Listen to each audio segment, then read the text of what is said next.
Piers अपने बेटे की याद में एक स्थायी स्मारक बनाने का निर्णय लेती है।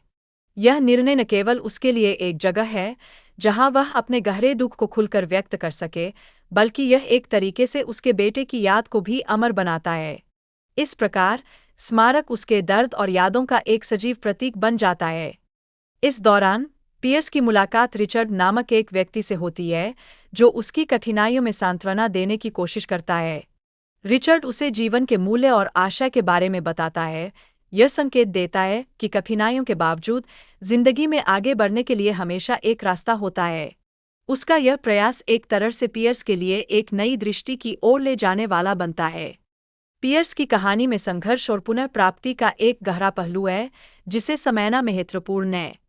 वह आत्महत्या के विचारों से बाहर निकलने की कोशिश करती है, जो उसके लिए एक कठिन और चुनौतीपूर्ण यात्रा है। इस प्रक्रिया में उसे अपने अंदर के डर और असुरक्षाओं का सामना करना पड़ता है, जो उसकी मानसिक स्थिति को दर्शाता है। महिला पर नशे का प्रभाव उसके शारीरिक और मानसिक स्थिति को गंभीरता से प्रभावित करता है। उसकी गति में सुस्ती आ जाती है और वह समय पर प्रतिक्रिया देने में असमर्थ हो जाती है। यह स्थिति न केवल उसकी व्यक्तिगत कठिनाइयों को उजागर करती है, बल्कि यह भी दिखाती है कि नशा कितनी भयानक तरीके से जीवन को प्रभावित कर सकता है। एक व्यक्ति जो उसकी मदद करने की कोशिश कर रहा है, तात्कालिक कदम उठाता है। वह उसे अपनी कार में ले जाकर आपातकालीन सेवाओं को बुलाता है, जिससे यह स्पष्ट होता है कि मानवता और सहयोग की भावना संकट के समय में कितनी महत्वपूर्ण होती है।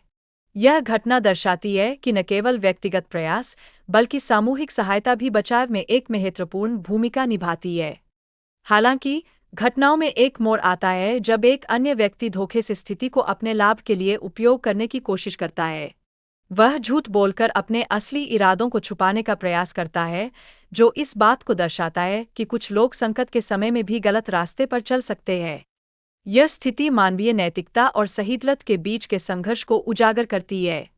इसके बाद रिचर्ड और विलियम के बीच झगड़ा होता है, जिसमें रिचर्ड ने चाकू का इस्तेमाल किया। यह कार्य कठिनाई और हिंसा की गंभीरता को दर्शाता है और दर्शकों को यह दिखाता है कि कैसे क्षणिक आवेश में ही गंभीरकृत परिणाम उत्पन्न हो सकते हैं। इस घटना ने स्पष्ट रूप से दर्शकों के मन में चिंता और सवाल उठाए। आयरिस, जो इस सब में कुछ नहीं कर पाई, उसने अपने अंगों को हिलाकर रिचर्ड को चेतावनी देने की कोशिश की।